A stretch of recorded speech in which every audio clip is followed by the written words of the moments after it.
नमस्कार। जो व्रत करने से इस संसार में पुत्र की प्राप्ति होती है, ऐसे पुत्रदा एकादशी की व्रत की कथा आज हम सुनने जा रहे हैं। पुत्रदा एकादशी कब आती है?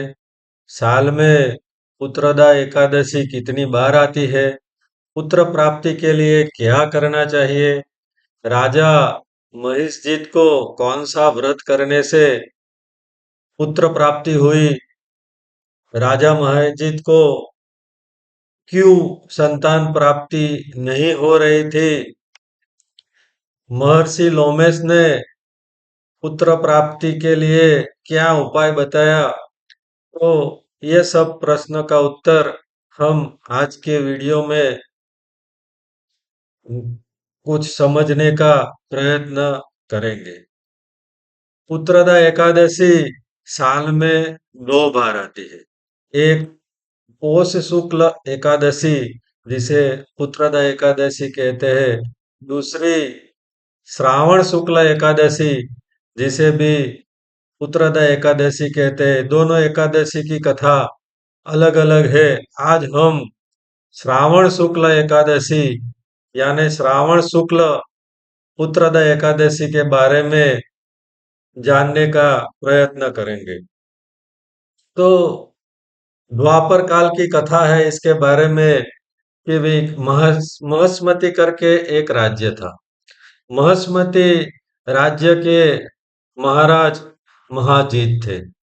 राजा महाजीत वो प्रजावत्सल राज्य थे। प्रजा के सुख में सुखी और प्रजा के दुख में दुखी। उनके राज्य में जो सभी कायदे कानून थे वो भी प्रजा के हित में थे। किसी को अन्याय नहीं हो, सभी को न्याय मिले और सभी सुख शांति से रहे। ऐसे बहुत ही अच्छे से वो राज्य का कारभार संभाल रहे थे। लेकिन उनको एक दुख था कि वो सभी धन संपत्ति होने के बावजूद उनको कोई संतान की प्राप्ति नहीं हो रही थी। हम जानते हैं आज कलिकाल में भी अगर संतान प्राप्ति नहीं हो तो माँ बाप बहुत दुखी हो जाते हैं और कहीं कहीं जाके भटक भटक के क्या करे क्या ना करे ऐसा करते हैं।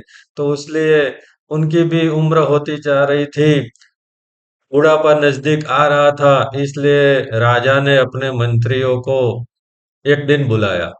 मंत्री को बुलाने के बाद मंत्रियों को बताया कि मैं यहाँ का राज है वो बहुत ही अच्छी तरीके से कर रहा हूँ, नीति नियम से कर रहा हूँ। मेरी प्रजा को मेरे पुत्र के समान ही पाल रहा हूँ। उनके सुख में सुखी और उनके दुख में दुखी रहता हूँ। तो मुझे ये संतान प्राप्ति क्यों नहीं हो रही है और संतान प्राप्ति के लिए मुझे क्या करना चाहिए, उसका उपाय आप ढूंढ के लाओ। मंत्रीवर भी ये बात से बहुत दुखी थे कि वे राजा को पुत्र प्राप्ति नहीं हो रही थी।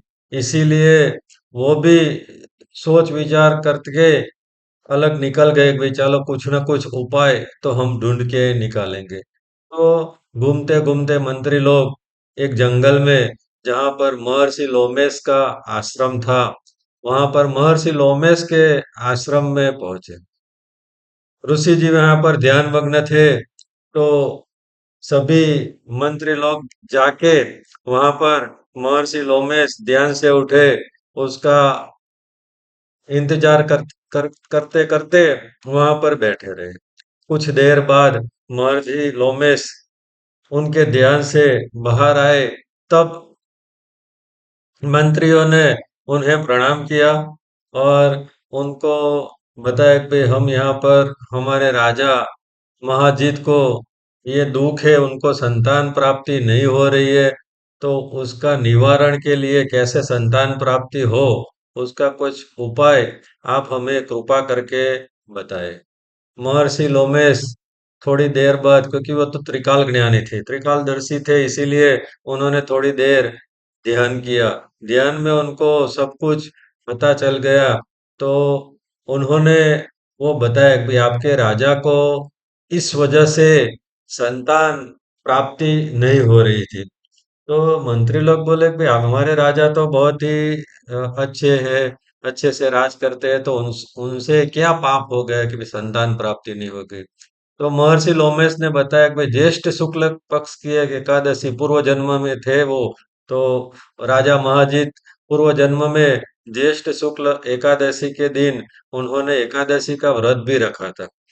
लेकिन व्रत रखने के बाद प्यास की वजह से वो भटकते भटकते एक नदी के किनारे आ पहुंचे। वहां नदी के किनारे पर एक गाय अपने बछड़े के साथ पानी पी रही थी।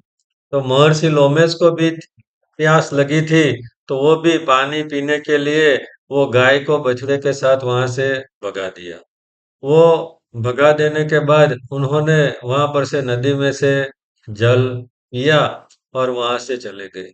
वो जो एकादशी का व्रत उन्होंने रखा, उसके पुण्य के हिसाब से उसको राजा महाजीत को दूसरा जन्म हुआ और राजा महाजीत के रूप में वो राजा के रूप में अवतरे और उनको राज मिला।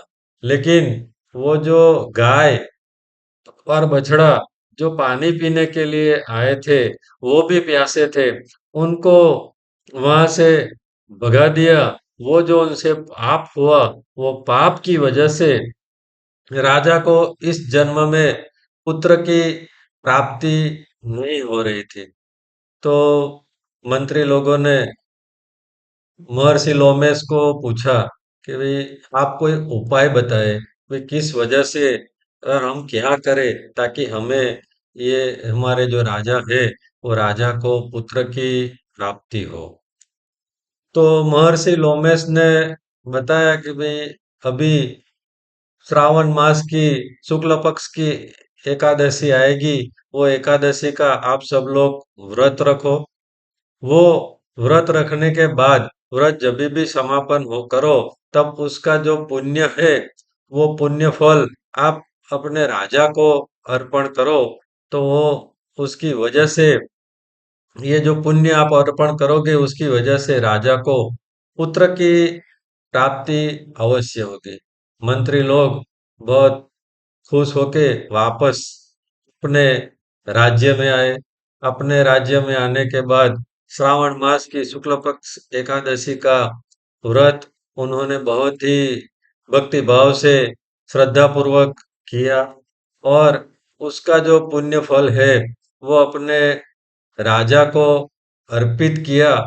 तो वो जो सभी लोगों ने जो पुत्रदा एकादशी श्रावण शुक्ल पक्ष एकादशी का व्रत किया, उसके पुण्य के प्रभाव से राजा महाजीत को उचित समय पर एक पुत्र की प्राप्ति हुई और राज्य में सभी लोग खुश हो गए।